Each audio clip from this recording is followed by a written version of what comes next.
সংগ্রামী নেতৃবৃন্দ, ৭৫-এর ষড়যন্ত্রকারী, ১৯৭১ সালের ষড়যন্ত্রকারীরা, বাংলাদেশ সহ বহির্বিশ্বের ষড়যন্ত্রকারীরা একই ষড়যন্ত্র করে ৭১ সালে যেভাবে যুদ্ধ করেছিল, ঠিক ষড়যন্ত্রকারীরা ওই ৭৫-এর ১৫ই আগস্টে জাতির শ্রেষ্ঠ সন্তান, স্বাধীন বাংলার অবিসংবাদিত নেতা বঙ্গবন্ধু শেখ মুজিবুর রহমানকে ৭৫-এর ১৫ই আগস্টে ভোরবেলা সপরিবারে হত্যা করে বাংলাদেশের ওই জারজ সন্তানরা, ওই বিপদগামী সেনা সদস্যরা।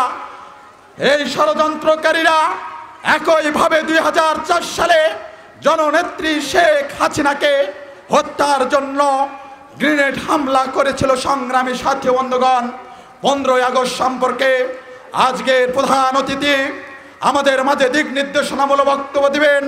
আমি একটি কথা বলতে চাই, নবাবগঞ্জ উপজেলা আওয়ামী লীগের বিপ্লবী সভাপতি জননেতা এমপি শিবলী সাদিক ভাইকে, আপনাকে নিয়ে ওই দিনাজপুর ৬ আসনের জাতীয় সংসদ সদস্যকে নিয়ে গত ৬ আগস্ট ঢাকা বর্ধিত সভায় দিনাজপুর জেলা আওয়ামী লীগের সাধারণ সম্পাদক যে বক্তব্য দিয়েছেন, আমি বলতে চাই দিনাজপুর ৬ আসনের মাননীয় জাতীয় সংসদ সদস্য এমন একজন সংসদ সদস্য যাকে নিয়ে গণতন্ত্রের মানুষকন্যা জননেত্রী শেখ হাসিনার সামনে আপনারা বক্তব্য দিয়েছেন, যাকে আঘাত করার ষড়যন্ত্র করেছেন।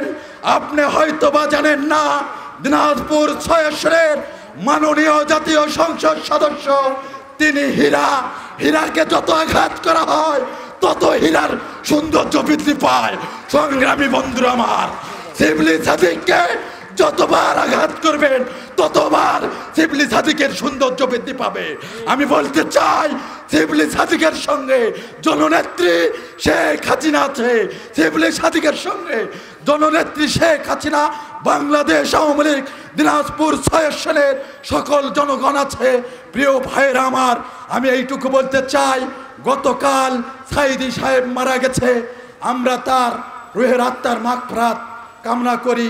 তিনি মারা গেছেন, তাকে নিয়ে বিএনপি জামাত যেভাবে বাংলাদেশকে অকার্যকর ধ্বংসাত্মক রাজনীতির মাতোয়ারা হয়েছেন, আপনাদের বলতে চাই ৭৫-এর 15ই আগস্ট আর ২০২৩ সাল এক নয়। প্রিয় ভাইয়ের আমার, ১৯৭৫ সাল ২০২৩ সাল আকাশ পাতাল ডিফারেন্স। আল্লাহর কসম, জননেত্রী শেখ হাসিনা পুনরায় বাংলাদেশের প্রধানমন্ত্রী নির্বাচিত হবে। আল্লাহর কসম, দিনাজপুর ৬ আসনের মাননীয় জাতীয় সংসদ পুনরায় নির্বাচিত হবে। এ আশাবাদ ব্যক্ত রেখে আপনাদের সুস্বাস্থ্য দীর্ঘায়ু কামনা করছি। সংগ্রামী নেতৃবৃন্দ, শিবলী সাদিক ভাইয়ের ডাকে, নবাবগঞ্জ উপজেলা আওয়ামী লীগের ডাকে আপনারা দলে দলে আজকের শোক সভায় উপস্থিত হয়েছেন। এই জন্য নবাবগঞ্জ উপজেলা আওয়ামী লীগের পক্ষ থেকে, আমার অন্তরস্থল থেকে শিবলী ভাইয়ের পক্ষ থেকে ধন্যবাদ। জয় বাংলা, জয় বঙ্গবন্ধু।